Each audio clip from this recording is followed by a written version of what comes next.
Salut tout le monde, bonjour à tous, on se retrouve encore ce lundi pour un nouvel épisode de Astronomer at Home avec un invité. Eric, il faut que tu éteignes le son de la vidéo sur Twitch. Parce que sinon ça va être la catastrophe, on va s'entendre avec 10 secondes de retard. Ça va être Voilà, de voilà, l'horreur. ça y est. Merci beaucoup. Je vous explique. Bonjour tout le monde, bonjour Poupoule, salut Fab, salut Péborel, Christine, Mouche, Lorraine, Minus, Adrien, salut à toi, et Anne, Thomas aussi, Cygnus, Yunamial, Altasio, Méliluge, ça y est, tout le monde est en train de rejoindre et on se retrouve avec un invité. Ah, ça faisait longtemps que j'avais envie de discuter avec toi, Eric. Salut à toi. Donc, notre invité, c'est Eric Levin, qui est cailloutologue à Grenoble, à l'ISTER, effectivement. Bonjour, Eric. Salut. On Un est peu d'accord que... perturbant de se voir avec 4 secondes de retard. Oui, oui, c'est toujours un petit peu perturbant. Effectivement, je suis d'accord avec toi. On est d'accord que cailloutologue, c'est un nom qui deviendra bientôt officiel, hein. Ah, tout à fait, oui. c'est J'espère bien. c'est ça.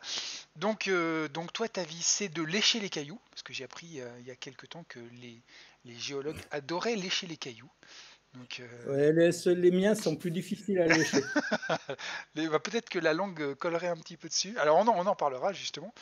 Euh, alors du coup, est-ce qu'on va commencer en fanfare?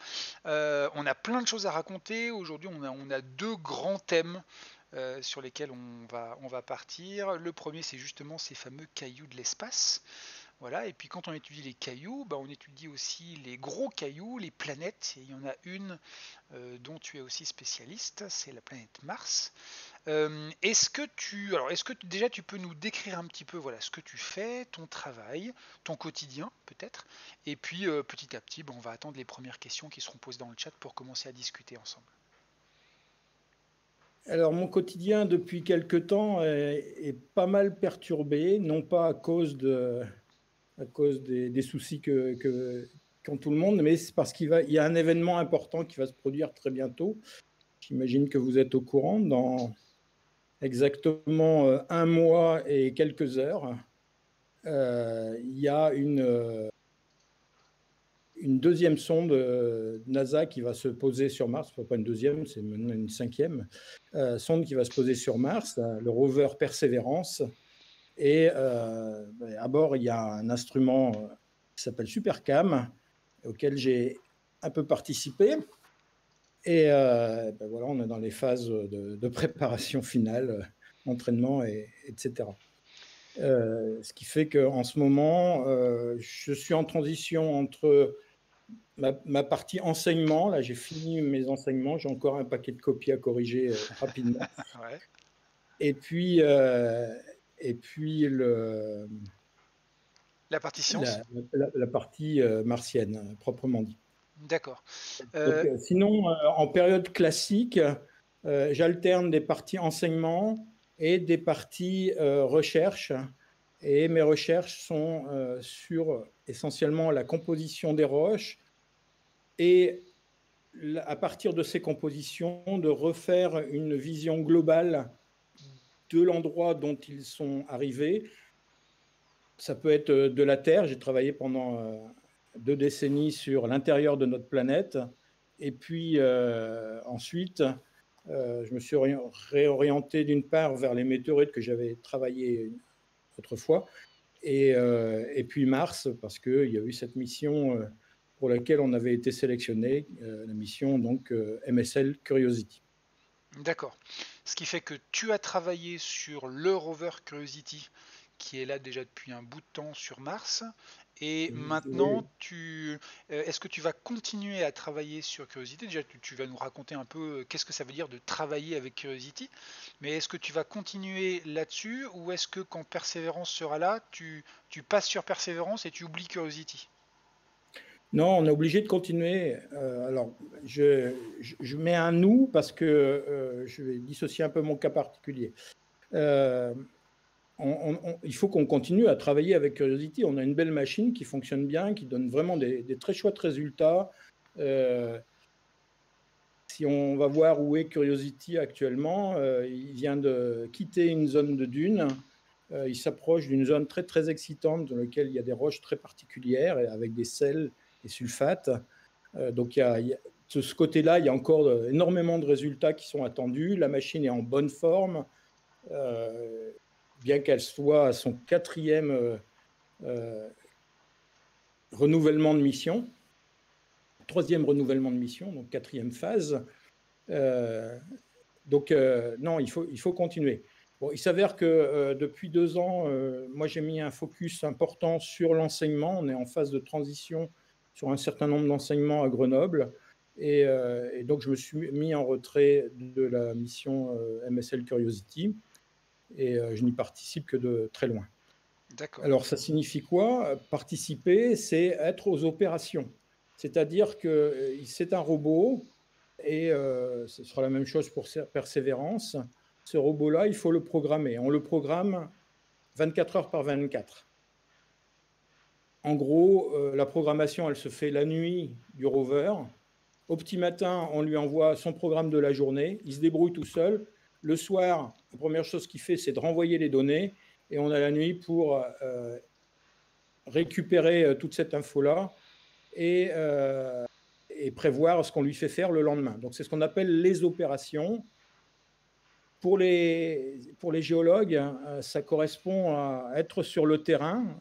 Quand on va sur le terrain faire des prélèvements géologiques, des études d'affleurement, etc., quand dans la journée on fait ça, en général, on a prévu avant avec des études cartographiques, etc., ce qu'on va faire, mais on peut avoir des découvertes dans la journée qui modifient ce qu'on avait prévu comme programme. Et le soir, une fois qu'on est rentré, qu'on s'est un peu reposé, eh bien, on se prend une paire d'heures pour faire le bilan de la journée et décider de ce qu'on va faire le lendemain avant d'aller se coucher. Pour le rover, c'est un peu plus compliqué vu qu'il y a une équipe d'à peu près actuellement 80 personnes qui sont nécessaires pour faire toute la partie programmation scientifique, puis technologique, puis validation du programme par des simulations, etc. Avant d'envoyer ça, ça prend toute la nuit, mais chacun n'est employé qu'une partie du temps, on va dire, quelques heures, typiquement. C'est-à-dire que, par exemple, pour Curiosity, il y a il y a toujours quelqu'un qui est en train de s'occuper, de gérer, de suivre le projet, l'arrivée des données, etc. Et donc il y a un roulement permanent comme ça qui se fait toute la journée pour pouvoir travailler en permanence avec le robot, c'est ça? Oui, c'est ça. C'est en fonction des statuts, de la charge que l'on a à faire. Je cherche le nom, là, j'ai un trou de mémoire. En fonction de ce sur quoi on intervient. Si on est, par exemple, scientifique, on peut être scientifique à la réception des données, réception, validation, décryptage, et on donne tout de suite les éléments importants, éventuellement des éléments qui seraient susceptibles de modifier le programme du lendemain. Ça ne va pas plus loin, ce n'est pas de la science, c'est vraiment de l'exploitation immédiate. Est-ce qu'il y a quelque chose d'exceptionnel? Est-ce que ça confirme? Est-ce qu'on continue? Est-ce qu'on doit modifier ou pas? Et ça doit être vraiment très, très rapidement mis en place, parce que s'il y a une modification, si on a découvert quelque chose d'exceptionnel, eh bien, il faut derrière rebrancher toute une organisation qui n'avait pas prévu ça. Ça n'arrive pas souvent, mais ça arrive de temps en temps.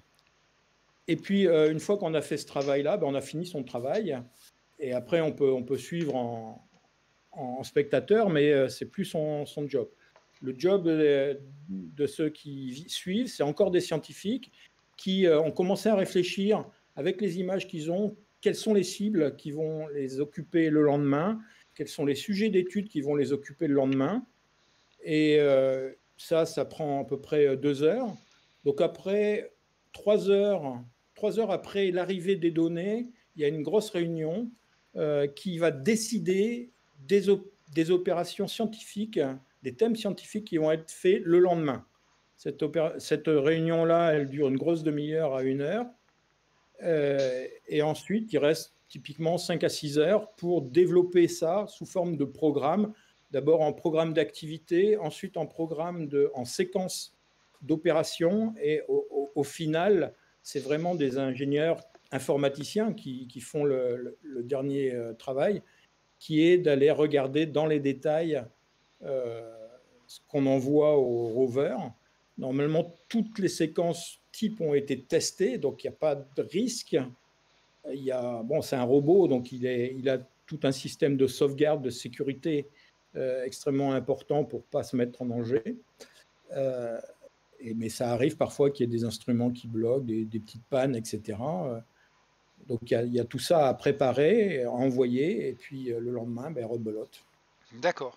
Alors, on a plein de questions dans le chat. Je vais t'en poser un certain nombre. C'est arrivé depuis tout à l'heure. Alors, on a Thomas qui demandait, oui, quand tu parlais de l'arrivée prochaine du prochain rover, donc Persévérance, Thomas demandait si celui-ci aurait la possibilité de grimper les collines. Voilà. Est-ce qu'il aura plus de mobilité que Curiosity, qui est déjà actuellement sur Mars, ou est-ce que ce sera assez similaire? Alors la mobilité, je ne suis pas ingénieur, donc je vais vous faire une réponse de scientifique.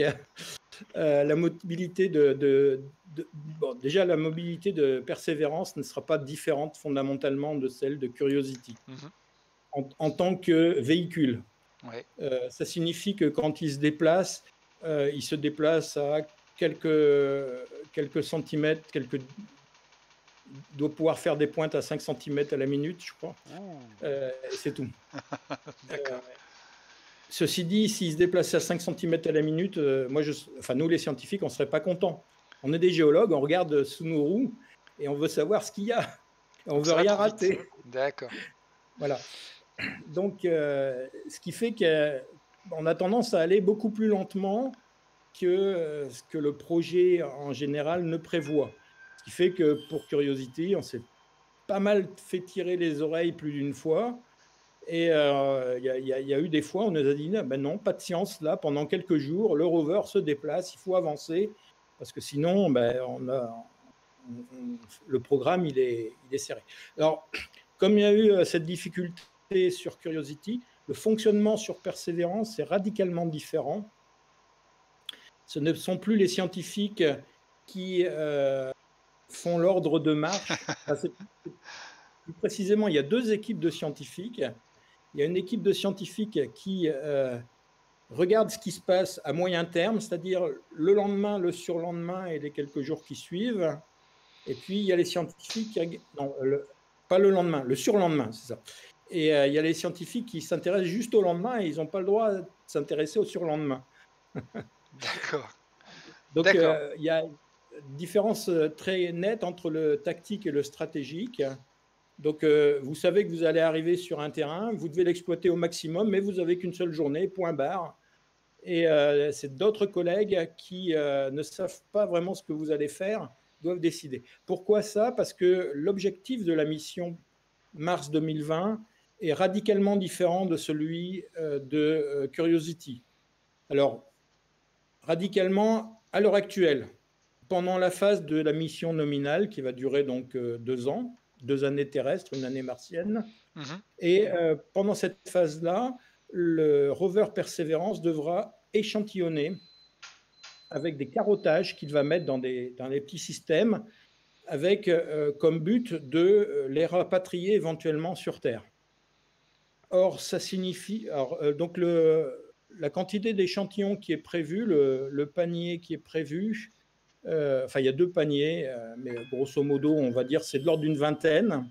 Ça veut dire un échantillon par mois, un forage par mois. Et ça, c'est absolument énorme, parce que sélectionner un échantillon potentiellement essentiel, l'idée c'est qu'il soit rapatrié sur Terre, il ne faut pas se planter, il faut être sûr de prendre le meilleur échantillon, donc tout en ayant une urgence. Et puis d'autre part, derrière, il y a tous les aspects technologiques pour lesquels, personnellement, je n'ai pas encore beaucoup les idées claires parce que je n'ai pas eu le temps de m'y pencher dessus. Mais j'imagine que ça ne se fait pas en 5 minutes de faire un perçage. Typiquement, ça va prendre une journée, etc. Sachant qu'en plus, il y a d'autres aspects de la mission qui viennent interférer avec ça. Il y en a un dont on a pas mal entendu parler il y a quelque temps, c'était le fameux hélicoptère. Alors Oui. lui, c'est pendant un mois, typiquement, qui va interférer, Est-ce que... que c'est sa durée de vie prévue. Mhm. Et puis, surtout, il y a l'expérience MOXIE, qui est donc une expérience au sens technologique. C'est un démonstrateur de fabrication d'oxygène. Et lui, il a le défaut, j'ose dire le mot, de consommer pratiquement toute l'énergie disponible. Waouh! Et donc, on ne peut rien faire d'autre pendant qu'il fonctionne. D'accord, d'accord, ça marche.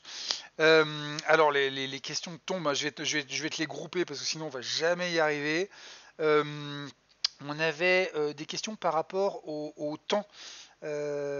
C'était Ancelade qui demandait est-ce que vous, les scientifiques qui travaillent sur la mission Curiosity par exemple, est-ce que vous travaillez en temps terrestre ou est-ce que vous travaillez en temps martien et est-ce qu'il y a une différence entre le temps terrestre et le temps martien?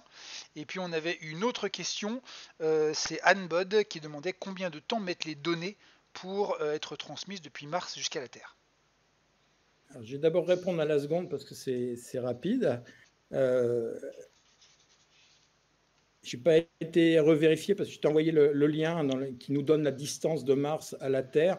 Mais typiquement, la distance de Mars à la Terre à l'heure actuelle, c'est de l'ordre de 6-7 minutes-lumière. Comme Ouais. le signal est envoyé en ondes radio, les ondes radio, c'est la même chose que la lumière, ça va à cette vitesse-là.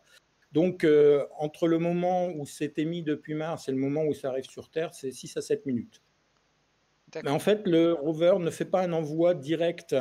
Il y a suffisamment de satellites autour de Mars, en particulier des satellites qui ont largement fini leur mission scientifique, qui sont quand même utilisés, et qui peuvent faire en plus de la retransmission, comme ils ont moins de pression. Et donc, on a quelques satellites dits de télécommunication, en fait, autour de Mars, et qui sont synchronisés avec les différents rovers de façon à passer typiquement le matin et le soir. Et ils servent de relais. Et c'est ça qui est important. Donc on a ce premier envoi depuis le rover jusqu'à ces satellites-là. Et ensuite, quand le satellite est dans la meilleure position par rapport à la Terre, il fait un envoi. Et puis sur Terre, c'est récupéré par le Deep Space Network, donc il y a un réseau d'antennes, de 3 grandes antennes qui servent pour la NASA, pas mal pour l'ESA, enfin les différentes agences qui participent au financement de ces antennes, à faire la télécommunication spatiale. Si vous allez sur le site web dsn.quelque-chose.org probablement, en tout cas en cherchant Deep Space Network, vous le trouvez. Vous verrez les animations, chaque antenne. Donc, grosso modo, vous avez une antenne. Les 3 antennes principales sont disposées tous les 120 degrés autour de la Terre.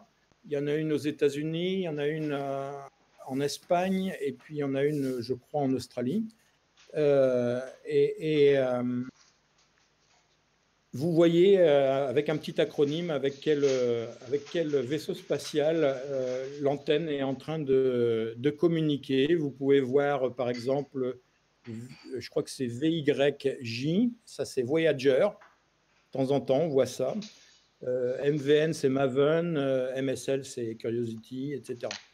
Et puis, toutes les missions, grosso modo, qui utilisent ce réseau-là. D'accord. Alors là, on change un petit peu. On va parler vraiment voilà, de matière. On a Poupoule qui demandait est-ce que la météo locale peut poser des problèmes au rover? Et je couple ça avec la question de Thomas qui demandait si la météo, justement, ou les climats martiens peuvent altérer les échantillons qu'on prend. Et pour terminer, Ancelade qui demandait est-ce que MSL a trouvé ces fameuses argiles pour lesquels elle était partie. Donc voilà, est-ce que la météo peut changer, peut poser des problèmes aux rovers ou aux échantillons? Et est-ce qu'on a trouvé des argiles sur Mars? Alors, j'ai répondu qu'à une première des deux questions, Ah mais mince! la première. Alors, j'ai essayé de. Vas-y, prends la deuxième et je te reposerai mon lot de 3. La première, je sais plus. Ah oui, c'est sur le décalage entre le temps martien et le temps. Est-ce que les scientifiques vivent sur le temps terrestre Voilà. ou sur le temps martien? Est-ce qu'il y a une différence entre les deux? Alors oui, il y a une différence. On a une chance énorme qui est que la journée martienne, c'est 24 heures et 38 minutes. Et donc, ça signifie que, grosso modo, on est à peu près calé. Quand on travaille donc, en temps réel, on l'a fait pendant 3 mois, les 3 premiers mois pour Curiosity. 3 premiers mois, un peu plus peut-être. C'était jusqu'au 6 novembre et on s'est posé le 6 août. Donc voilà, ça fait 4 mois.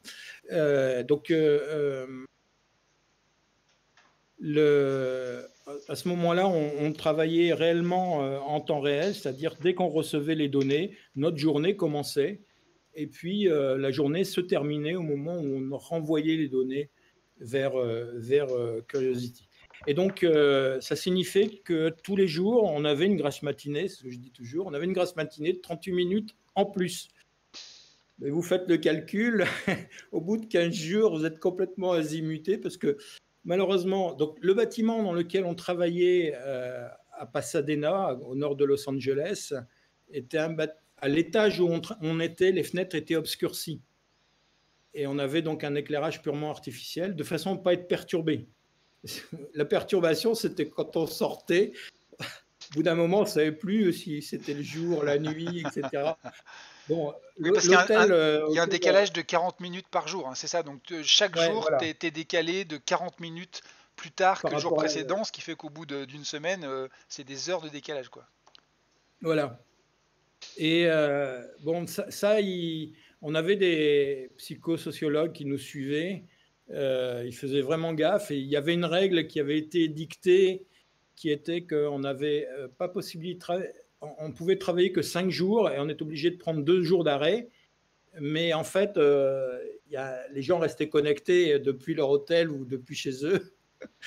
Et donc, très rapidement, là, il y a la fatigue qui s'est accumulée. Et donc, il y a une règle qui a été dictée qu'au bout de 3 semaines, il y avait une journée obligatoire, on n'avait même pas le droit de se connecter. D'accord. Il fallait vraiment se reposer. Et c'était vraiment nécessaire parce que c'est vraiment fatigant, quoi. On était dans un hôtel qui nous permettait d'être en horaire complètement décalé. C'était vraiment sympa de leur part. Sur la route 66. Bon, voilà, donc une fois, ça a duré pendant quelques mois, et puis après, on s'est organisé d'abord pour récupérer 7 jours sur 7.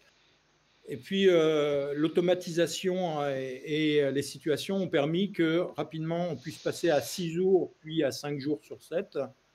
Et en même temps aussi en temps décalé. Le temps décalé faisait qu'on travaillait grosso modo dans la journée, mais la journée, elle pouvait commencer. Alors, pour les Américains, ça pouvait commencer à 5 heures du matin ou ça pouvait commencer à midi. Pour nous, Français, il fallait rajouter 9 heures de décalage quand c'était notre tour, évidemment. D'accord. Donc, bon, ce qui fait qu'on travaillait par semaine. On a pu s'arranger sur les gens qui travaillaient sur ChemCam. Avec les Américains, enfin, ça continue comme ça, une semaine américaine, une semaine français, européen, parce qu'il y a quelques étrangers, si je puis dire, D'accord. quelques Européens dans l'équipe. Donc voilà, il y a une organisation qui est à mettre en place, qui n'est pas forcément simple, surtout quand on reste dans son lieu de travail, parce que dans son lieu de travail, on est parfois sollicité pour des réunions à 9 h du matin, alors que tu sais que tu vas commencer à bosser à 16 h.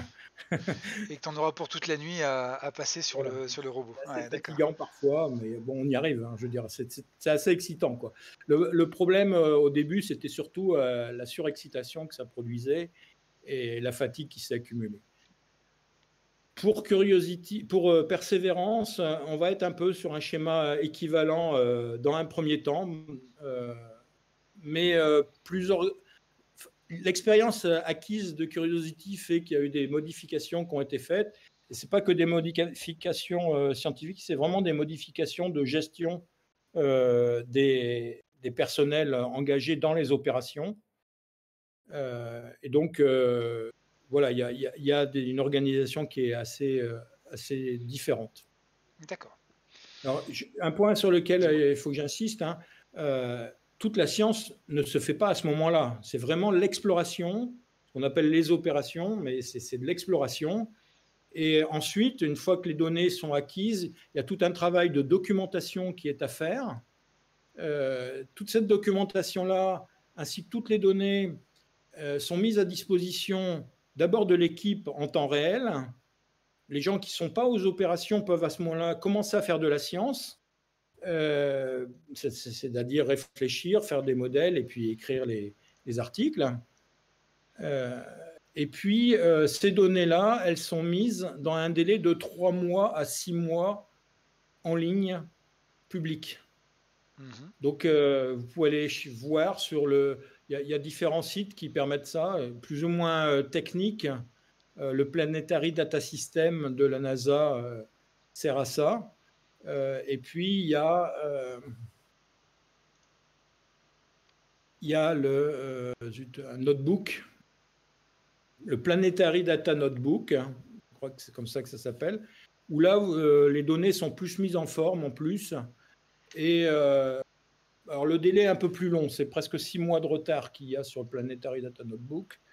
Mais là, on peut y aller avec des étudiants ou même avec des lycéens. Hein.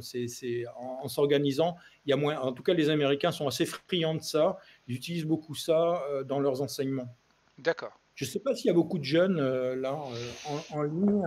Eh ben, écoute, on peut demander aux personnes du chat, pour ceux qui le veulent évidemment, c'est pas une obligation, est-ce que vous pourriez nous mettre votre âge? Voilà, chacun nous dire quel âge vous avez, histoire qu'on voit un petit peu la distribution en âge du public qui est en train de discuter avec nous. Voilà, n'hésitez pas. Alors 58, 19, 38, 35, 24, 33, 35, 38, 22. On est globalement sur pas mal de fin vingtenaire et trentenaire. Ok. Avec la gaussienne est centrée sur 30-35 ans. Voilà. Merci à tous. C'est très gentil. Et donc, il y a tout à fait possibilité en amateur, et il y a des amateurs qui se sont fait connaître un peu comme ça, de récupérer soit des images pour les travailler. Je ne citerai qu'un seul, hein, Thomas Appéré, que vous pouvez trouver sur Flickr, sur Twitter, qui fait des magnifiques panoramas. Et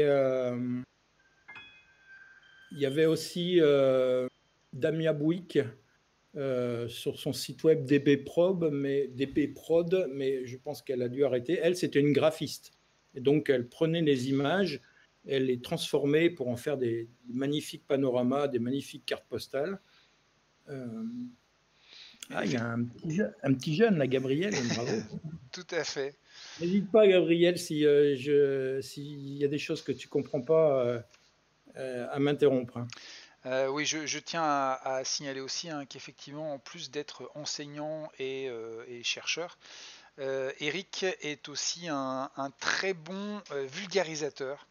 On a eu l'occasion de travailler, de travailler ensemble, Eric et moi, sur des événements où on vulgarisait la science. Et c'est vrai que c'est un plaisir aussi de pouvoir discuter avec quelqu'un qui transmet comme ça la passion, en plus, en dehors de son temps de travail. Et c'est toujours un vrai plaisir de faire ça avec toi, Eric. Justement, en parlant de plaisir, il est possible qu'on ait, j'espère, le plaisir de te retrouver, parce que ça fait déjà une demi-heure, on est très loin d'avoir éclusé les questions sur Mars. Donc Eric, on n'aura pas du tout le temps de parler des météorites, alors que c'est un domaine à part entière, mais dont il faut absolument qu'on parle. Est-ce que ça te dit qu'on se fasse un autre live, un de ces quatre, ou est-ce que tu vas arriver sur une période plus dense? Est-ce que dans 2 ou 3 semaines, on pourra te retrouver? Est-ce que ça t'irait? Euh, je peux rien me promettre. Dans, dans, dans Si, 2 semaines, si tu me dis que c'est un peu chaud, il n'y a pas de souci. non, c'est un peu chaud. Je préférerais dans 2 mois, Dans- si c'est encore plus. De toute façon, on sera encore en confinement dans 2 mois, donc il n'y aura pas de souci. Voilà. Alors, du coup, je pars sur des questions qui t'étaient posées, Eric, par Poupoule, par Thomas et Oui, par Ancelade. Ces problèmes de météo. Est-ce oui, qu'on connaît la météo? Est-ce que oui. la météo peut avoir des problèmes pour le rover? Est-ce qu'elle peut poser des problèmes pour les futurs échantillons? Et est-ce qu'on a trouvé des argiles? Voilà. Alors, Et je vais je mettre les ton prends en image forme avec la inverse. météo. Oui. Les argiles, oui, elles ont été trouvées très rapidement. Quand Curiosity s'est posé, il y a, bon, je vais la faire courte l'anecdote, on devait partir vers le nord-est et une fois qu'on a eu repéré où est-ce qu'on était, où est-ce qu'on s'était posé, ça c'est pour la météo. Ouais. Une fois qu'on a repéré, on était posé, on a dit ben non, on va aller à direction opposée parce qu'on est à 400 mètres d'une zone qui apparaît être un point triple, c'est-à-dire un point de rencontre de 3 types de matériaux, de 3 types de terrains. Et donc, en un seul point, on peut reconstituer toute une petite histoire géologique. Et donc, le temps d'y aller, de faire des tests, etc., 1 mois et demi plus tard, on y était. On a fait le deuxième forage. Le premier forage avait été fait avant, le deuxième forage a été fait là. Et ce deuxième forage a tout de suite montré des argilites, donc des roches cohésives formées d'argile verdâtres. Et ces argilites-là, donc verdâtres, ont été analysés sous toutes les coutures, ont montré que c'était des argiles qui se créaient dans des milieux aqueux, en fait dans de l'eau douce, à pH neutre, peu chargée en sel, typiquement donc ce qu'on appelle une eau potable. Et ça a tout de suite répondu à la question si Mars avait été habitable, parce que pour faire ces argiles-là, donc qu'on trouve typiquement dans des lacs comme le lac du Bourget, le lac d'Annecy, etc., hein, qui se produisent effectivement. Eh bien, ces argiles-là, euh, dans le lac correspondant à cette formation-là, des poissons terrestres auraient pu y vivre. Ça ne veut pas dire qu'il y a eu des poissons sur Mars, ça ne veut même pas dire qu'il y a eu de la vie, mais enfin, en tout cas, il y avait les conditions pour qu'une vie s'y développe, une vie telle qu'on la connaît sur Terre actuellement. Donc ça, c'est vraiment ça a été un élément majeur de la réussite. Très rapidement, en fait, oui, Mars avait été habitable dans sa prime jeunesse, vers 3,7 milliards, 3,5 milliards, le moment où ces roches se sont formées. D'ailleurs, ça permet de répondre aussi à une autre question de Gif Heureux qui te demandait est-ce qu'il y a des zones terrestres qui sont similaires à Mars? Et donc tu viens d'y répondre. On peut effectivement faire des comparaisons entre les unes et les autres sans forcément qu'elles soient identiques. Le Mars de l'époque, oui, Ouais, le tout Mars à de fait. l'époque, d'accord. Et puis on avait la Ensuite, question sur la météo. la météo, oui. Alors la météo, donc tu as montré cette image-là, bien sûr, il y a une station météo. C'est un je finis par mélanger 10 instruments, ou 8 instruments, je ne sais plus, sur Curiosity, à force, qui est donc la station, enfin ça s'appelle REMS, l'instrument. Et donc c'était géré par les Espagnols. Alors c'est le seul instrument qui a eu un souci à l'atterrissage. Je passerai sur les anecdotes là aussi. Il y a eu un souci, c'est qu'au moment de l'atterrissage, par le système de dépose du portique avec ses rétrofusées, qui se met en stationnaire à peu près une trentaine de mètres d'altitude. Ensuite, le rover descend par câble, est posé. Dès qu'il est posé, les câbles sont coupés par une petite charge, et puis le portique s'en va. Or, le portique a 4 rétrofusées qui s'appuyaient au sol, en l'occurrence. Et au moment où il est parti, il y a 2 des endroits qui ont carrément explosé, qui avaient été chauffés pendant quelques secondes. Et puis, l'effet de dépressurisation, il y a eu une explosion. Et donc, il y a des cailloux qui sont partis assez violemment un peu partout. et il y a un caillou qui est allé taper. Alors, je ne sais pas si vous voyez le mât là sur l'image, la partie de l'image en dessous du équel. En dessous du et, vous voyez ce tube vertical. Et puis, à peu près au milieu, partant vers la gauche, vous avez un petit tube horizontal. Ce petit tube horizontal, c'est un senseur, c'est un capteur de vent qui est capable de mesurer l'humidité et la vitesse du vent. Et il y en a 2 à 90 degrés. Et en fait, dans la partie noire, il y a une zone qui fait à peu près 1 centimètre au carré. Et c'est ça le capteur. Et ben, le caillou, il est allé taper pile là. Ce qui fait qu'il a fait exploser ce petit capteur là. Pas de bol. Et donc, il n'y avait plus qu'un seul. Néanmoins, les ingénieurs et scientifiques espagnols ont fait vraiment preuve d'imagination grâce à de la modélisation, plus le fait que le rover n'est pas toujours tout à fait dans la même direction. Ils sont arrivés à reconstituer, grosso modo, la rose des vents. Bon, ça, plus un capteur de température, d'humidité, enfin plusieurs capteurs de température, d'humidité, pression atmosphérique, etc. Donc, on a la météo de façon relativement précise. Ça, c'est un premier point. À partir de cette météo, on fait de la climatologie. Il s'avère que le cratère de Gale dans lequel le rover s'est posé est enfoncé. C'est une dépression et tout autour, il y a un rempart à peu près 1 km d'altitude par rapport à la zone basse où s'était posé Curiosity. Et donc, il y a une micro-météo locale qui est liée au fait qu'il y a ce mont, le mont Sharp, au centre. Il y a des vents qui sont chauffés, puis qui se refroidissent, qui coulent. Donc, il y a ce qu'on appelle les vents catabatiques. Je ne sais pas si INS est là, mais il pourrait expliquer ça. INS est là, tout à fait. Ouais. INS Vidéo est dans le chat avec nous. Donc, des vents qui coulent le long des parois froides de montagnes, en particulier de glaciers ou les calottes polaires. Donc, il y a ce régime de vent particulier.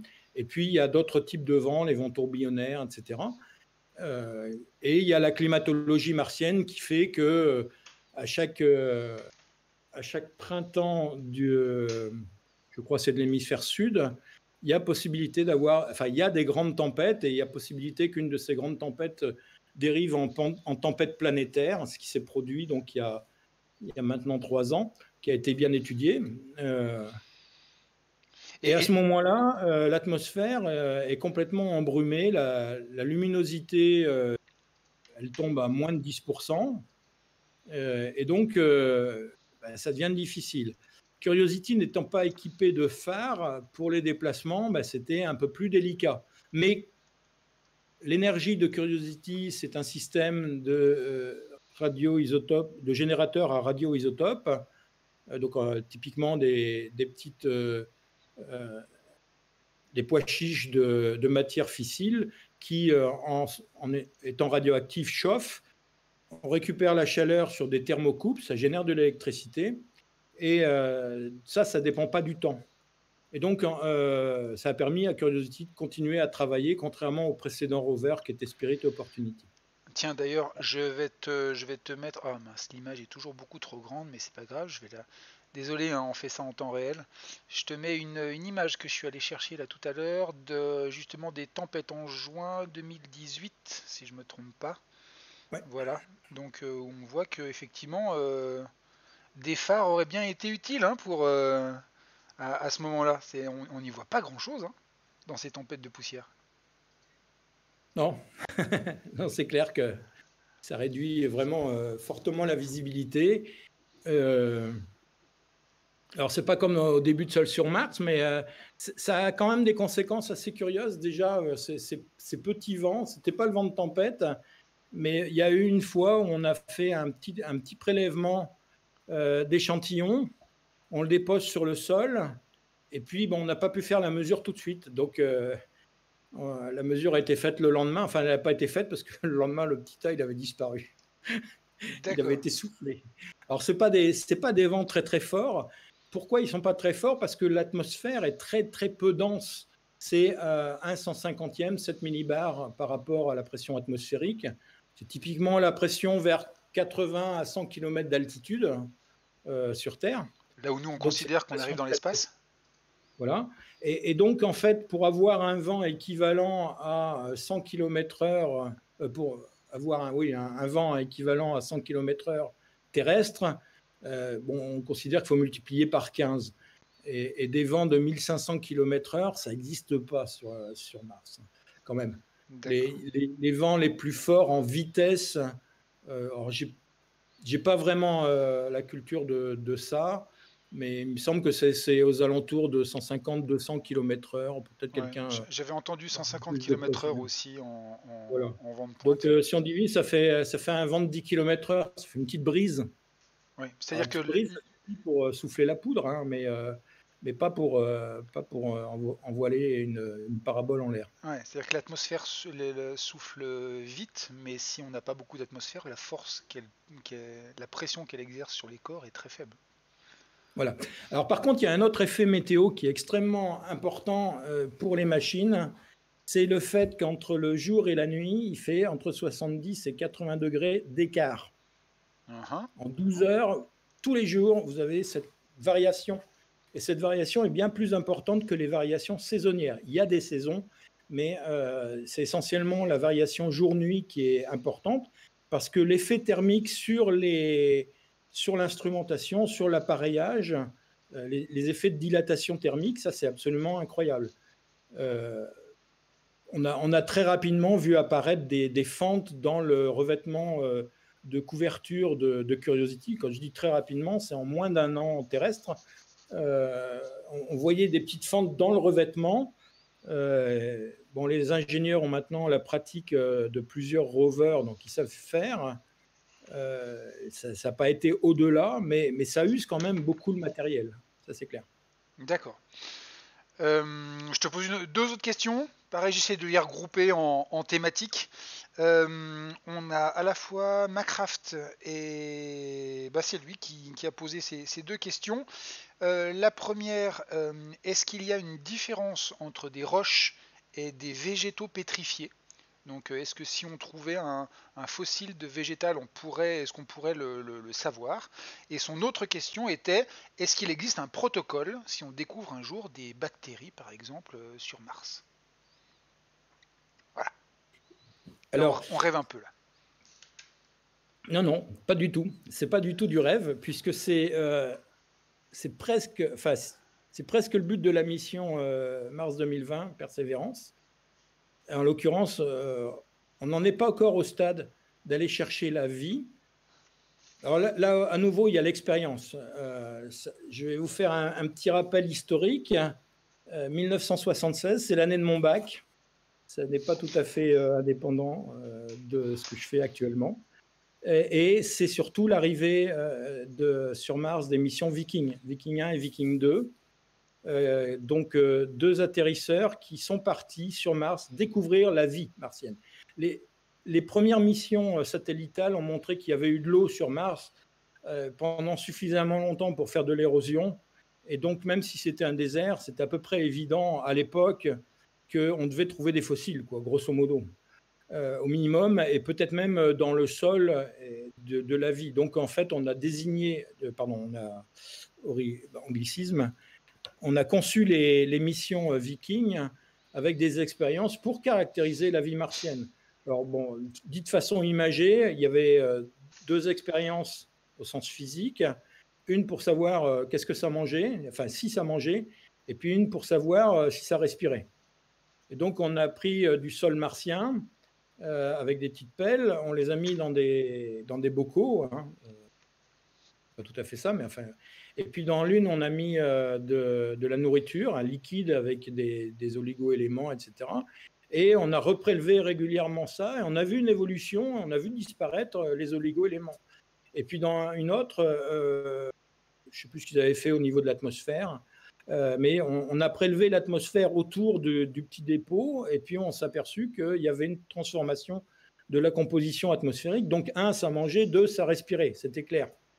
Voilà. Alors, donc, il y avait une troisième expérience qui était de prendre les choses et puis de les brûler progressivement, de les faire chauffer, de les cuisiner pour voir quels étaient les arômes qui s'en dégageaient. Et dans cette tambouille-là, on s'est aperçu que ça sentait absolument pas du tout, je ne vais pas dire mauvais, ça sentait rien, quoi, grosso modo. Il n'y avait pas de matière organique dedans. Donc il y a eu une période complètement folle dans les années 80 où des tas de modèles sont apparus en disant ben, c'est parce que c'est pas une vie basée sur le carbone, ça doit être peut-être une vie sur le silicium, puisqu'il y a plein de silicium, et puis il y a aussi pas mal de bores, donc il y a eu les vies sur les bores, les borates. Bon, les chimistes ont tout de suite dit non, le silicium, arrêtez vos conneries. La chimie du silicium demande des énergies trop importantes pour supporter ce qu'on appellerait de la vie, c'est-à-dire quelque chose qui est basé sur des sources d'énergie relativement douces.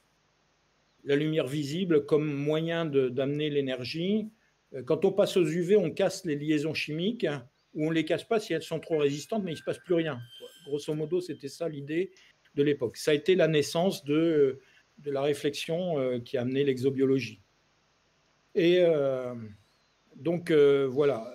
Bon, après, il y a eu une autre mission un peu plus tard qui a découvert des sels particuliers qui s'appellent des perchlorates. C'est comme des chlorates, donc qui est un désherbant total maintenant interdit parce qu'il est un peu violent dans la biosphère. Mais les perchlorates sont présents en superficie du sol de Mars. Et ça, c'est un biocide absolument terrible. Donc, et par contre, c'est aussi un très bon oxydant et qui fournit très facilement, même avec des quantités très faibles, toutes les réactions qu'avait enregistré Viking. Donc, ça a été la fin de l'idée qu'on avait découvert la vie sur Mars. Et on est reparti de zéro, quoi. La leçon, c'était de dire non, mais attends, c'est quoi d'abord la vie? Et donc, il y a eu toute une réflexion. C'est vraiment ça l'exobiologie. Dans sa première phase, ça a été de réfléchir quelles sont les conditions nécessaires, qu'est-ce qu'on peut appeler une vie et une non-vie, etc. C'est un débat qui n'est pas fini, mais qui est vraiment beaucoup plus loin qu'on en était à l'époque, etc. Voilà. Alors, quand vous récupérez un fossile d'arbre, par exemple un bois silicifié, qu'est-ce qui vous permet de dire que c'est du bois et que ce n'est pas de la silice? Ben, c'est surtout les macrostructures et pas tellement la matière elle-même.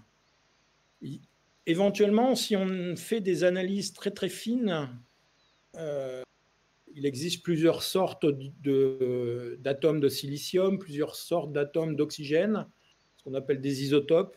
Et quand on va dans ce domaine-là, on peut avoir des indications, on peut même trouver des preuves que ça avait été vivant. Mais ça, c'est des choses qu'on n'est pas capable encore de faire sur place.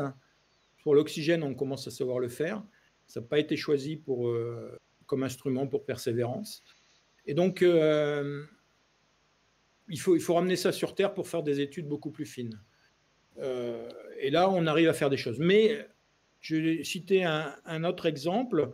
Dans les années 2010, au tout début de 2010, là, ont été découverts des objets qui dataient de 2 milliards d'années, qui sont centimétriques, qui ont des jolies formes très complexes dans une couche au Congo, je crois.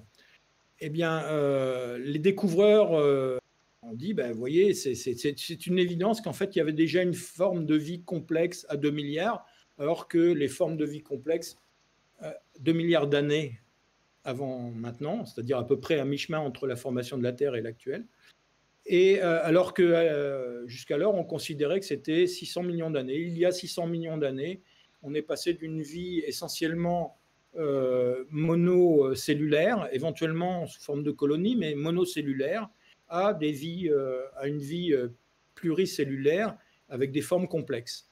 Et là, on découvre d'un seul coup des choses, des formes complexes à 2 milliards d'années.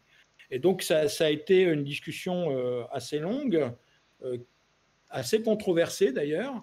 Et puis, finalement, les chimistes ont montré que de la chimie, un peu complexe, mais minérale, permet d'avoir des structures équivalentes. Voilà, c'est pas fini le débat. Bien sûr. Est-ce qu'il s'agit de l'image que je suis en train de te mettre là? Est-ce que c'est de ça que tu parles? Cette forme-là? Ouais. Non, ça c'est vrai. Oui, non, c'est ça. Je crois que c'est ça. C'est ça. D'accord. Cette papier science. Et donc, il ne s'agit pas donc d'une forme de vie complexe, mais la chimie peut former des formes minérales complexes qui pourraient Oui, laisser croire qu'on a affaire à un organisme, hein, c'est ça? oui. D'accord. Et du coup, est-ce qu'il existe un protocole si on découvre de la vie sur Mars? Alors, il n'y a pas de protocole parce que on a donc ce qu'on va chercher, c'est des signatures, des biosignatures, des signatures qui disent que ça peut être du vivant, mais qui disent que ça peut être aussi de ces fameuses réactions. Euh, je vais parler quand même de météorites. Allez, Il existe une météorite qui est tombée dans les années 60, qui s'appelle la météorite de Murchison, qui est une météorite primitive, qui date donc de la formation du système solaire, dans lequel on a découvert quantité de molécules organiques, et y compris des molécules organiques complexes, ce qu'on appelle les acides aminés, donc les briques élémentaires pour faire les protéines. Et le vivant est bâti avec 21 plus 1, j'ai jamais compris le pourquoi comme ça, enfin 22 acides aminés différents. Les chimistes disent qu'il en existe bien plus. Et en fait, dans Murchison, on en a trouvé une cinquantaine de ces briques différentes. Et d'accord. donc, qu'est-ce que ça veut dire? Ça veut dire que quand vous trouvez ces briques-là, vous n'êtes pas sûr que ça soit lié à du vivant. Parce que depuis, on a trouvé les signatures dans les nuages moléculaires en astronomie. Les astronomes ont trouvé les signatures de pas mal de ces molécules. Voilà, oui. Et du coup, ben, voilà, à chaque fois qu'on a fait un pas dans un sens, on fait un pas dans l'autre sens. La vie, comment elle a commencé? La vie, qu'est-ce que c'est? Est-ce que Murchison est allé échantillonner une forêt quelque part sur un autre système planétaire, et puis est venu ramener ça sur Terre et a permis l'apparition de la vie dans le système solaire? Je veux dire, on peut. Là je fais pas en science-fiction, hein, mais c'est assez délicat, quoi. Et donc, on y va très très prudemment. Donc là, sur Mars, on va aller chercher des échantillons qu'on va ramener sur Terre, qu'on va caractériser le mieux que l'on peut. Et puis, bon, alors c'est vrai que si on trouve des bactéries que l'on voit se reproduire, que l'on voit croître, etc., on aura trop de vivants. Mais on n'espère pas ça. D'abord parce que la surface de Mars est stérile, hein, je l'ai dit avec les perchlorates. La raison, c'est qu'il y a la douche solaire des UV qui sont des UV violents, qui font qu'en fait, la planète en surface est toute rouge. C'est un effet d'oxydation, de photo-oxydation par les UV solaires, essentiellement. Mais ça, c'est valable que sur quelques millimètres, 1 centimètre maximum. Là, on va faire des forages à 10 centimètres. Donc, on pourrait dire peut-être à cette profondeur-là, sur certaines roches, on pourrait trouver non pas des choses vivantes, mais au moins des traces. C'est un peu ça qu'on va chercher. Parce que la pénétration fait que sur une certaine profondeur, on stérilise plus ou moins. Ensuite, on détruit. Et puis, il faut aller beaucoup plus profondément pour éventuellement trouver des conditions de développement de cette potentielle vie. D'accord. Donc, on est sur un scénario où on avance petitement, mais de façon plus assurée, on va dire. Quand on aura ramené ces échantillons sur Terre, alors c'est dans longtemps, c'est pas prévu avant 2031 malheureusement. Donc là, il y aura du travail à faire en finesse pour caractériser vraiment ce qu'on y trouve. Donc voilà, il n'y a pas vraiment de protocole. Le seul protocole qu'il y ait, ça s'appelle la protection planétaire. Ça, c'est important à 2 titres. Premier titre, c'est pas la peine d'aller chercher la vie sur Mars si on l'y amène. On est sûr de la trouver, ok, mais ça prouvera rien du tout d'un point de vue scientifique. Ça signifie que tout le rover qui est parti sur Mars a été complètement stérilisé avec des conditions de stérilisation qui ne feraient pas lire nos bocaux. Donc il n'y a pas de. Alors c'est sous forme de risque. Hein, donc Mais grosso modo, le risque, il est au niveau de une bactérie, 1 à 10 bactéries dans tout le rover. Donc, D'accord. en plus, le rover, il va avoir traversé l'espace pendant 6 gros mois. Alors, il ne s'est pas pris beaucoup de tempêtes solaires, hein, contrairement à Curiosity qui s'en était pris 3, ce qui avait fini par le stériliser complètement. Mais bon, on peut espérer que là, il y a eu vraiment des gros travaux qui ont été faits de ce côté-là. L'organisme qui gère la protection planétaire est indépendant de la NASA et il est très soucieux des développements des petits amateurs qui vont envoyer sur la Lune, par exemple. Alors la Lune, c'est pas grave parce qu'elle est déjà polluée, etc. Puis de toute façon, elle est régulièrement restérilisée par le rayonnement solaire. Il y a encore moins d'atmosphère. Mais il y a des amateurs qui sont amusés à envoyer toute une crèche avec des organismes, etc., sur la Lune, quoi, des graines, etc. C'est pas très malin. Ça s'est craché, mais ça a été fait, quoi. D'accord. Et ça, par contre, on peut pas le changer. Non, ça, on peut pas le changer. Donc, bon, ce qu'il faut, c'est prendre le maximum de précautions. On espère que tous ceux qui envoient des... Actuellement, ce sont que des agences d'État qui font les envois sur Mars. Donc, il n'y a pas de souci. Le jour où on va envoyer des bons hommes, eh ben non, ça sera foutu, hein. La recherche de la vie sur Mars sera terminée. En tout cas, la recherche de la vie en surface. Puisque Mars On va sera, entre guillemets, pollué au polluer. sens Voilà. scientifique du terme, c'est-à-dire c'est pas négatif, ça veut juste dire que là, des transferts auront été faits de la Terre à Mars. Exactement. C'est difficilement concevable d'imaginer qu'il n'y en ait pas. Par contre, en sens inverse, là, quand on va ramener des échantillons de Mars, il y a la question de savoir si ces échantillons-là ne risquent pas d'amener des colonies bactériennes. Alors, bon, vu la profondeur à laquelle on va les chercher, enfin, le risque est vraiment minimal. Néanmoins, il y a tout un système de protection qui est prévu à l'arrivée. Il y a des laboratoires qualité P4, etc., des expériences. Dans mon laboratoire, il y a un collègue qui travaille sur une triple enceinte. C'est une boîte, c'est poupée russe. D'ailleurs, il est d'origine plus ou moins russe. C'est une triple enceinte.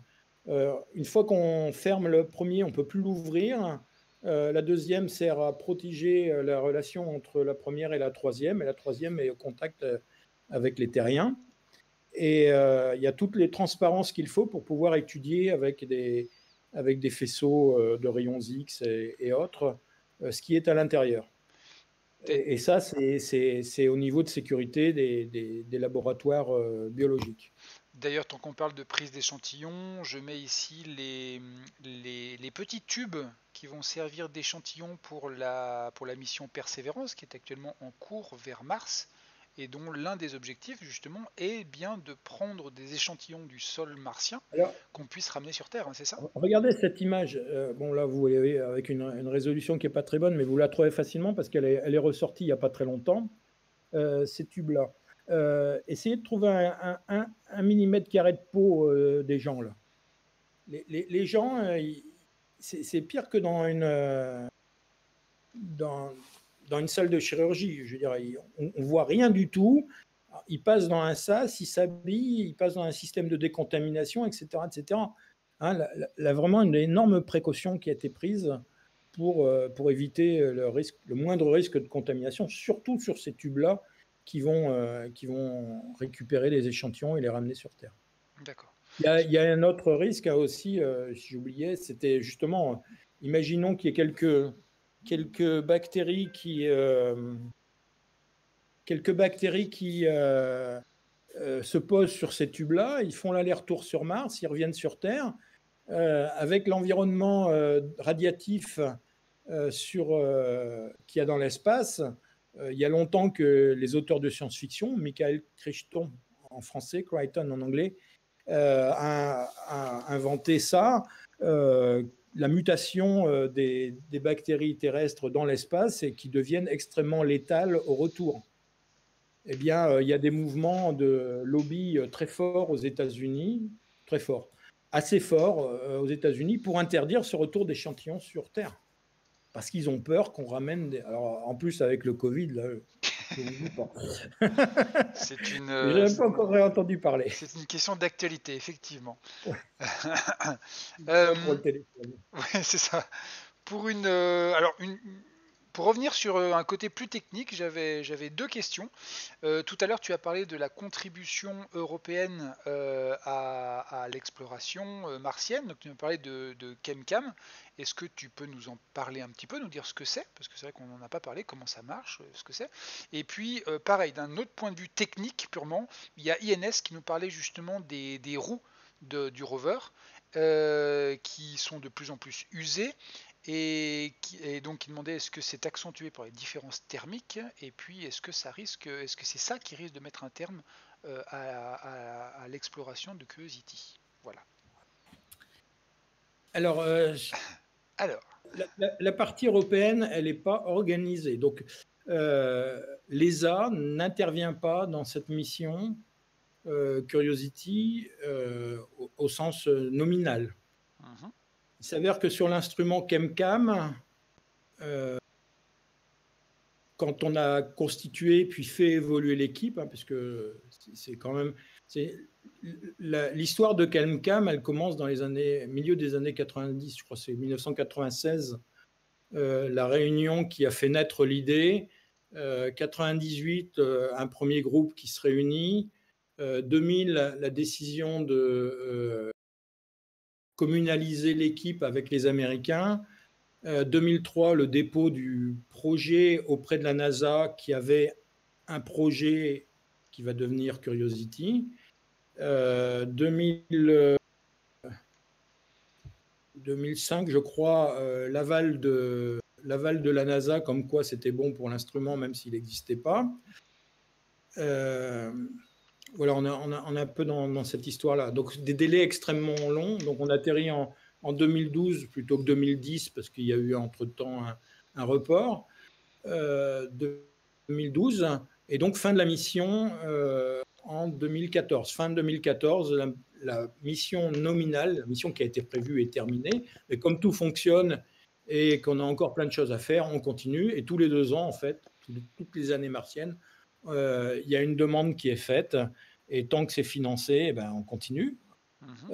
Et donc, on embauche des jeunes régulièrement. On a pas mal de thèses qui ont été soutenues depuis les tout débuts et il y en a encore des nouvelles. Et puis, les premiers thésards sont devenus des membres éminents des missions, en particulier. Je vais en citer une quand même, parce que Agnès Cousin, donc du laboratoire IRAP à Toulouse, qui est une personne importante au niveau de l'instrument Supercam, qui va atterrir donc dans un mois. Alors qu'est-ce que c'est que cette ChemCam? Alors, ChemCam, le principe de ChemCam, c'est la combinaison d'une source d'énergie concentrée, ce que vous voyez modélisé par ce trait vert. Alors, c'est juste parce que l'ingénieur qui a fait ça sur son temps libre, parce qu'il aimait faire du graphisme, il a dit que si on faisait un rayon infrarouge, on ne le verrait pas. Si on le faisait rouge, ça ne serait pas joli, donc il l'a fait vert, ça a été repris partout. Mais en fait, c'est de la lumière infrarouge, parce que c'est un laser infrarouge, c'est ce qui était plus facile à faire pour ce qu'on souhaitait. Donc, ce laser-là, on voit une décharge de lumière extrêmement intense et on la focalise grâce à un télescope. Ce télescope donc, permet de focaliser sur une cible qui est de l'ordre de 1/10 de millimètre de diamètre, sur une distance de l'ordre de 2 mètres jusqu'à... Récemment, on a été capable de faire une mesure à presque 9 mètres. Mhm. Mais bon, la gamme, c'est de 2 à 5 mètres, on va dire. C'est la gamme d'utilisation sans problème de cet instrument. En focalisant cette énergie, on a l'effet loupe que tous les jeunes connaissent bien quand il y a du soleil. Avec une loupe et de la lumière, on peut faire... attends, j'avais pris ma loupe, voilà, je ne sais pas si ça va se voir. Voilà, on peut concentrer la lumière Et si on fait ça au soleil, ben, je ne tiens pas une demi-seconde, on sent tout de suite que ça chauffe. En chauffant fort, désolé. Non, pas de souci. Euh, en chauffant fort, on volatilise la matière, qui est donc la cible. Donc cette cible-là, donc moins d'un demi-millimètre au carré, est volatilisée. Alors pour mettre des chiffres, la température, elle passe instantanément de la température locale, qui n'est pas grand-chose, aux alentours de moins 40 degrés, à plus de 10 000 degrés. À cette température-là, ça n'est même pas gazéifié, c'est tellement chaud que les atomes sont eux-mêmes dissociés entre les noyaux chargés positivement et les électrons, et ça s'appelle un plasma. En fait, ce que vous voyez, c'est une étincelle. Quand on le fait en laboratoire, on voit une étincelle. Cette étincelle, c'est, parce que ça dure très peu de temps, c'est le refroidissement de ce plasma, refroidissement qui s'accompagne à une récupération par les noyaux de leurs électrons et une libération de lumière. Et cette lumière-là, à cause de la mécanique quantique, donc cette science qui date maintenant de plus d'un siècle, eh bien, elle est la signature, c'est ce qu'on voit sous forme de graphique, là, le petit encart à peu près au milieu, où il y a écrit Mg, Ba, Si et Al. Donc c'est l'intensité de la lumière en fonction de la longueur d'onde, de la couleur de la lumière. Et puis pour certaines couleurs bien précises, eh bien, vous avez une intensité qui est forte, et ailleurs, il n'y a pas l'intensité est nulle. Et cette couleur-là, elle est la signature d'un élément chimique. La hauteur, elle est la signature de l'abondance, d'une certaine façon, de la quantité de cet élément chimique. Donc vous pourriez dire, en gros, que dans la cible qui est illustrée là, il y a un petit peu de barium, il y a à peu près autant de silicium que d'aluminium, et il y a 2 fois plus de magnésium. Bon, c'est pas tout à fait vrai, parce que la quantité d'éléments et l'intensité lumineuse ne sont pas en relation aussi simple que ça, mais c'est ça l'idée. Cette étincelle-là, elle envoie sa lumière dans toutes les directions de l'espace. En particulier, elle l'envoie en direction du télescope. Derrière le télescope, vous avez une fibre optique. La fibre optique, vous l'envoyez vers l'équivalent technologique d'un prisme. Un prisme, ça disperse la lumière en fonction des longueurs d'onde. Alors j'en ai un ici de prisme. Alors noir sur noir, vous n'y verrez rien du tout. Voilà, donc c'est un petit tube. À l'intérieur de ce petit tube, il y a l'équivalent moderne. Monte un petit peu le tube. Monte-le, voilà, merci. Il y a l'équivalent moderne d'un prisme, ça s'appelle un réseau. Et ce réseau, ça décompose la lumière. Et quand on regarde par le trou, là, ici, eh bien, je vois l'image de la fente décomposée en longueur d'onde. Et je vois l'arc-en-ciel. Si je regarde une lumière d'une lampe à incandescence, je vais voir les couleurs de l'arc-en-ciel. Si je regarde une lumière qui est faite avec des lampes à fluorescence, eh bien, je vais m'apercevoir que je n'ai que quelques longueurs d'onde. Toute la technologie est faite pour bien choisir les longueurs d'onde et faire qu'on ait l'impression d'une lumière blanche. Mais quand on regarde ça avec un spectrographe, on obtient des choses radicalement différentes. Soit un continuum de lumière, soit au contraire quelques raies. Et les raies sont précisément les signatures des éléments chimiques. Donc on peut analyser à distance la composition chimique de la roche. Et voilà, c'est ça que ça permet. Et donc depuis que CAM fonctionne, il en est à pas loin de 2 millions d'analyses individuelles. Tiens. Alors sur chaque point, sur chaque cible, en fait, on tire 30 fois. Je te mets une petite photo des tirs et tu pourras nous expliquer ce qu'on voit. Il y a le gros trou qui est un trou de forage. Voilà. Et ensuite, on a des tireurs d'élite qui sont capables de régler l'instrument pour aller tirer dans le trou. Donc, si tu as, je ne sais pas si tu as possibilité d'agrandir, mais on verra sûrement des petits trous verticaux à l'intérieur du trou. Le trou, il fait 8 mm hein, et il est à peu près à 2,50 m de la tête de. Je ne peux pas agrandir là où il y a le laser. Donc il faut être assez précis, mais enfin bon, on sait faire. Et puis ensuite, il a fait des mesures dans la poudre qui a été mise tout autour, un peu étalée par le vent précisément. Donc le gros trou, c'est le forage, et les petits trous au-dessus, ça, chaque trou, c'est un tir de ChemCam. Alors c'est pas un tir, c'est 30 tirs exactement. 30 tirs, d'accord. Ouais. On est sur des séries systématiques de 30. D'accord, ça marche. Et Et ça permet d'avoir donc 30 mesures et ensuite de faire une combinaison pour être plus précis. d'accord. D'ailleurs, on voit bien, hein, que la planète rouge, dès qu'on la creuse, elle est pas rouge, hein, elle est grise. Alors ça, c'est un forage qui n'est pas très, très ancien aussi. Donc là, on est dans une étante un peu gris-verte. Et ce gris-vert-là, ça montre que l'argile n'est pas oxydée. C'est une argile avec des ions ferreux, D'accord. donc OK. conditions météo très différentes. Et la dernière question qui était posée, c'était la question des roues, hein. Ces Oui. ces ces fameuses roues, est-ce que c'est elles qui vont mettre fin à la mission? Parce que c'est vrai qu'on les voit, elles sont dans un sale état. Alors est-ce que Alors est-ce qu'elles non, sont dans un sale état? Voilà, déjà c'est la non. question. Voilà. Merci. Alors, c'est- bon, là, on va dire que, alors je reconstitue l'histoire. On arrive à cette première zone et ensuite on le quitte. Donc comme la zone, on l'a étudiée un peu longtemps, on avait dit au départ, on va aller là, vous inquiétez pas, ça va durer 3 mois, un mois pour y aller, un mois d'études sur place et un mois ensuite pour en revenir, quoi. Donc, au bout de 3 mois, avant Noël, grosso modo, en 2012, on aura repris la route telle qu'elle était prévue. Bon, en fait, on y restait un an pratiquement sur place parce que le coin était vraiment très, très riche. À cette époque-là, la navigation se faisait à vue. Donc le rover, quand il arrivait à son site où il allait passer la nuit, il prenait une image du paysage, ça s'était envoyé, et les planificateurs du déplacement, une fois que les scientifiques avaient dit bon, on va à tel endroit, les planificateurs, à partir de ces images-là, ils faisaient un parcours. Donc c'était impeccable, ça aime bien. Et en même temps, on éduquait une première intelligence artificielle sur place, sur Terre, je veux dire, pour être capable de lire les images et ensuite d'aider à la navigation.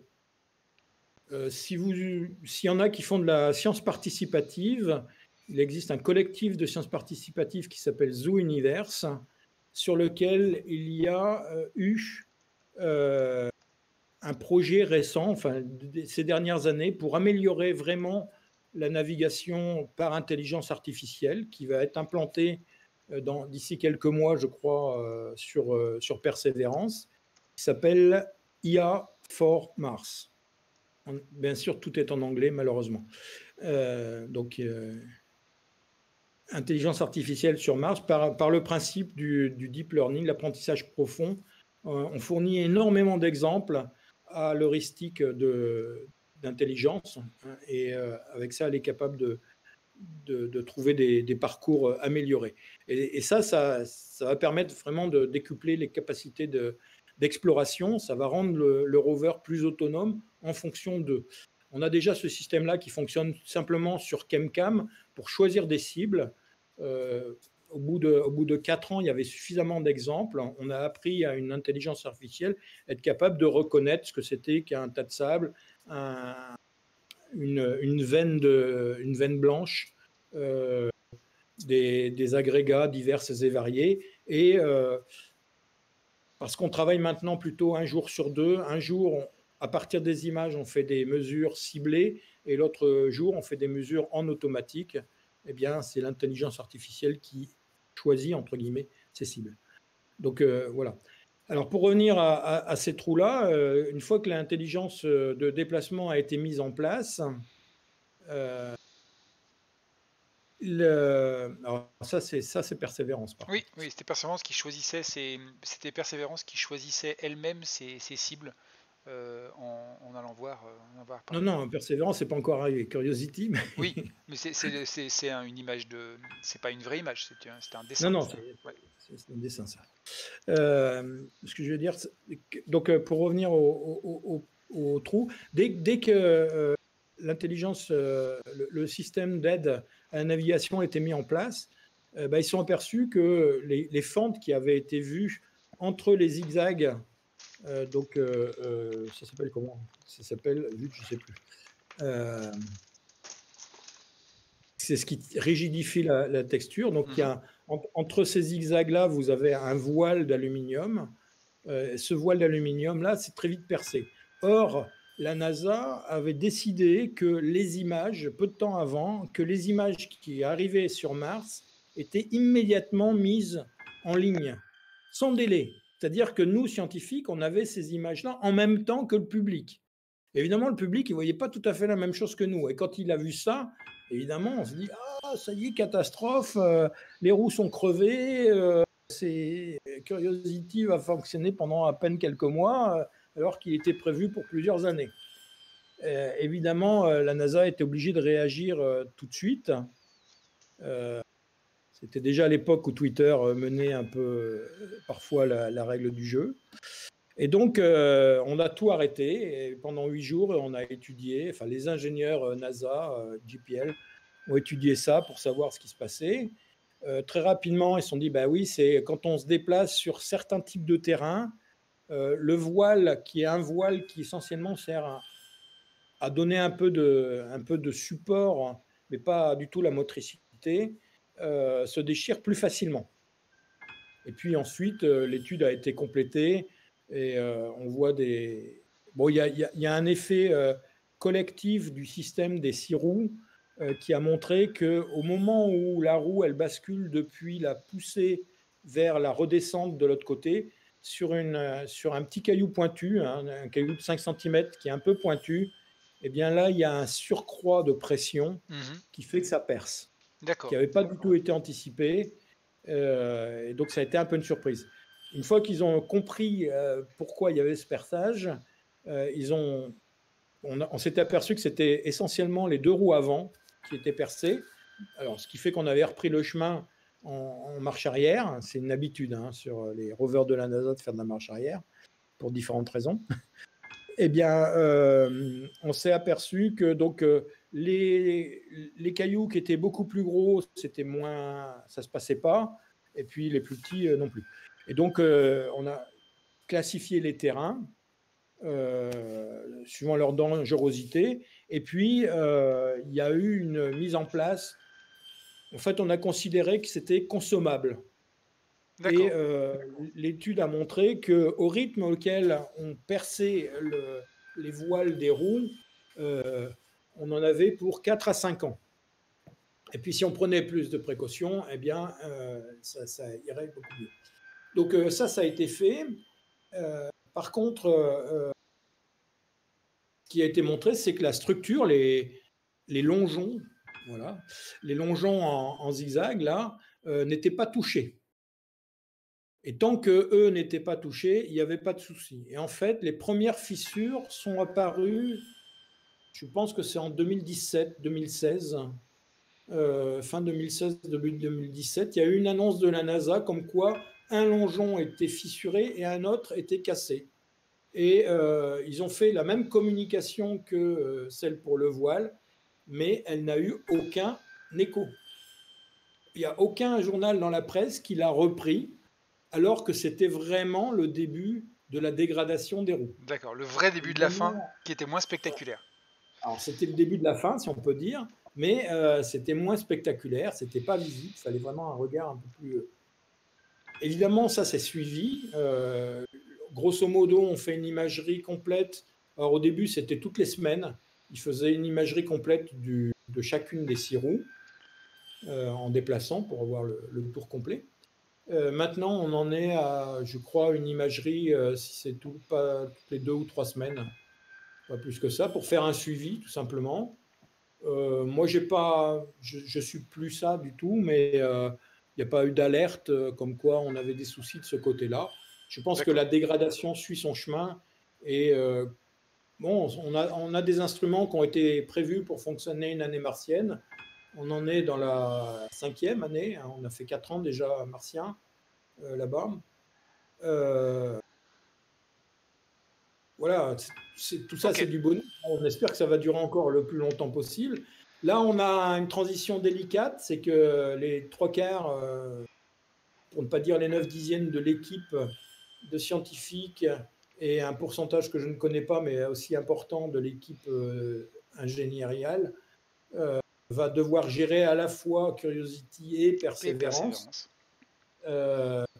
Au niveau de la mission, au niveau des projets, puisqu'il s'agit de 2 projets différents, la règle, c'est vous qui vous engagez, vous voyez, et nous, on réglera le problème en fonction des ressources humaines disponibles. Donc, c'est possible que, enfin, en tout cas, quand donc, la persévérance va atterrir. C'est le travail des ingénieurs. Ensuite, il y a le déploiement des instruments pendant les 15 premiers jours, ainsi que la recette de ces instruments, savoir s'ils fonctionnent nominalement. Là, c'est les ingénieurs NASA, JPL, et les ingénieurs des instruments qui sont essentiellement sollicités. Les scientifiques récupèrent les infos, récupèrent les images, mais n'ont pas le droit de solliciter d'expérience. Ça a été prévu comme ça. Ce qui ne veut pas dire qu'au dernier moment, s'ils s'aperçoivent qu'il y a des temps morts, on ne demandera pas aux scientifiques de faire des propositions. C'est comme ça que ça s'est produit pour Curiosity. Au départ, on était au chômage pour 15 jours, mais très rapidement, on nous a demandé de regarder les images et de solliciter éventuellement. On n'avait aucune priorité, mais on pouvait dire ça serait mieux de prendre plutôt telle image que telle image si ça sert les besoins technologiques. D'accord. Alors du coup, il s'est passé plein de choses. Déjà, on a toute une vague de nouveaux arrivants qui viennent de se connecter et d'abonner à la chaîne pendant que tu es en train de nous raconter tout ça. Donc évidemment, Bien. bienvenue à tous. Ça nous fait extrêmement plaisir Bienvenue. que vous soyez là. Je suis ravi, nul doute que tu fais partie du lot. N'hésitez pas. Donc on est avec Éric Levin de Grenoble qui nous parlait de Mars. Éric, on vient d'exploser complètement le timing. Ça fait normalement 20 minutes qu'on devrait être arrêté, mais tout ce que tu disais était effectivement tellement passionnant que j'ai pas voulu t'arrêter. Donc il y avait plein de choses très intéressantes. Donc bienvenue à toutes les personnes qui viennent d'arriver. On espère que nos rendez-vous vous plairont. Et effectivement, cette belle planète Mars, on n'a effectivement pas terminé d'en parler. On aurait encore, je crois qu'il y a encore d'autres questions qui sont tombées. J'en avais moi-même aussi à te poser, mais là, il va vraiment falloir que, en tout cas pour cette fois-ci, on se limite. Je pense qu'il va falloir qu'on termine pour aujourd'hui. J'aurais beaucoup aimé parler avec toi de plein d'autres sujets aussi. Je sais que là, les temps qui vont venir avec le futur atterrissage, donc dans un mois de persévérance, les choses vont devenir très compliquées pour toi. Donc on va te laisser tranquille, mais je perds pas espoir que dans l'année qui vient, on puisse continuer d'une manière ou d'une autre ce rendez-vous là qu'on a mis en place pendant le confinement. Et j'aimerais beaucoup qu'on puisse se revoir. Peut-être lorsque les choses seront un petit peu calmées pour toi, parce que on a encore plein de choses à se raconter et on n'en a certainement pas fini. Voilà, en tout cas pour aujourd'hui, je pense qu'il va falloir que... Oui, dis-moi. Juste rappeler que avant Persévérance, il y a 2 autres missions qui arrivent sur Mars. Oui, tout à fait. Avant Persévérance, quelques jours avant, il y a Tianwen, Mission chinoise. la mission chinoise, qui pose aussi un atterrisseur et un petit rover sur lequel on ne sait rien du tout. Et puis avant ça, il y a la mission des Émirats arabes unis, mission un orbiteur. Al-Amal, qui arrive, et si je me rappelle bien, c'est le 8 février, 7 février, c'est-à-dire quelques jours avant un autre événement qui est astronomique. Bon, on n'a pas le temps de faire, j'avais prévu de essayer de vous faire deviner quel était cet événement. Mais on est là à peu près à mi-chemin entre le nouvel an terrestre et le nouvel an martien. Et donc, je crois que c'est le 12 février à vérifier. Ça sera le nouvel an martien, le début de l'année 36. D'accord, nouvel an martien, avec évidemment le mois de février qui sera le mois de mars, on est d'accord, 3 missions qui arrivent là-bas, nouvel an martien, plein de choses encore à découvrir. On va certainement beaucoup entendre parler de Mars dans les semaines qui viennent. Hein. Il y a des chances, oui. Il y a des chances. Alors, le nouvel an Nouvel An martien, c'est le 7, pardon. Le 7, d'accord. Quelqu'un demandait s'il y a un replay. Sitôt que, que là on a terminé le live, c'est-à-dire dans quelques minutes, vous pourrez effectivement aller dans la section vidéo pour voir le replay de cet épisode de cette émission, mais aussi des autres émissions que l'on fait dans la semaine. Voilà, les replays sont disponibles pendant 14 jours. Et une fois que tout ce deuxième confinement sera terminé, on posera sur la chaîne YouTube du Planétarium de Vaux-en-Velin toutes les vidéos qu'on aura fait, tous les lives qu'on aura fait. Donc il y a d'ores et déjà les lives du premier confinement et on mettra donc les lives du deuxième confinement, mais qu'on mettra en bloc une fois qu'on aura terminé cette période-là. Voilà, juste pour vous dire que les lives du Planétarium, c'est 3 fois par semaine. Donc le lundi, le programme Astronomer at Home, où on a le plaisir de trouver un invité scientifique, un ou une invitée d'ailleurs scientifique, qui vient nous parler de ses recherches, qui vient nous parler de l'avancée des sciences dans le domaine de l'astronomie et de l'astrophysique. Le mercredi, c'est Mediator at Home. Donc là, c'est soit Camille, ma collègue, soit moi qui jouons avec vous à des jeux vidéo sur l'astro, on fait des quiz, etc. Quelque chose de plus léger. Et puis le vendredi, eh bien, c'est Camille, ma collègue, elle, qui fait le YouTuber at Home. Donc là, on invite des YouTubers et on parle d'astronomie avec eux. Voilà, vous retrouverez donc Camille pour cette semaine, mercredi et vendredi. Et on se retrouvera donc la semaine prochaine pour la suite de ce programme. Eric, si tu devais très rapidement, juste avant qu'on parte, nous conseiller, ouais, alors, allez, 2 bouquins. Alors, c'est pas pour Noël, mais si vous avez envie de, si vous êtes intéressé par tout ça, c'est quoi ces 2 bouquins que tu nous conseilles? Dis-nous tout. Alors, il y en a un, il est en anglais, c'est A Traveler's Guide to Mars, donc le guide du routard sur Mars. Mhm. Le deuxième, c'est Sur Mars, de Pierre Lagrange et Hélène Huguet. C'est des bouquins qui ont déjà une vingtaine, quinzaine d'années, Ouais, malheureusement. je l'ai, celui-là, il est très bien. Mais ils sont très très bien. C'est des guides de voyage et ça fait vraiment rêver. Il y a des tas de bouquins qui sortent en permanence sur Mars. Il y a celui de Philippe Léononet et collaborateur aux éditions Belin, où il y a eu une mise à jour il y a quelques années, qui est très très bien. Il y a celui de Francis Rocard, que je ne peux pas en dire plus, mais il est sûrement très très bien, vu que c'est un peu le patron de l'exploration planétaire en France. Clairement. Voilà, il y a eu. Après, il y a d'autres bouquins qui sortent par les gens qui rêvent d'aller sur Mars. On n'en a pas parlé, mais bon, voilà, j'aurais des choses à dire. Il y en a un qui vient de sortir, en fait, qui s'appelle Nous n'irons pas sur Mars,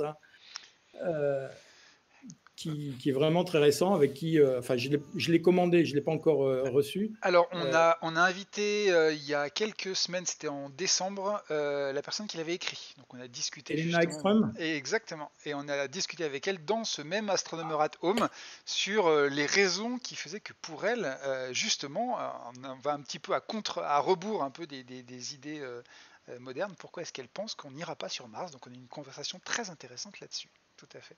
Qu'on pourra retrouver aussi dans Ouais. les replays sur la chaîne YouTube du Planétarium. Ah, je suis impatient d'écouter. Tu pourras retrouver ça, je te l'enverrai.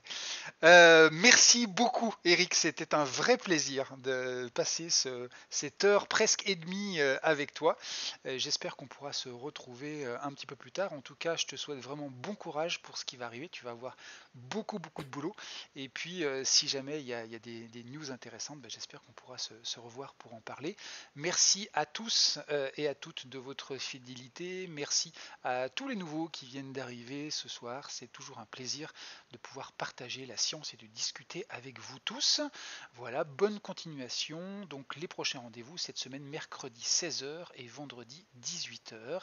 Bonne continuation, bonne soirée à tous et soyez curieux et bonne soirée. Merci beaucoup aux gens du Planet.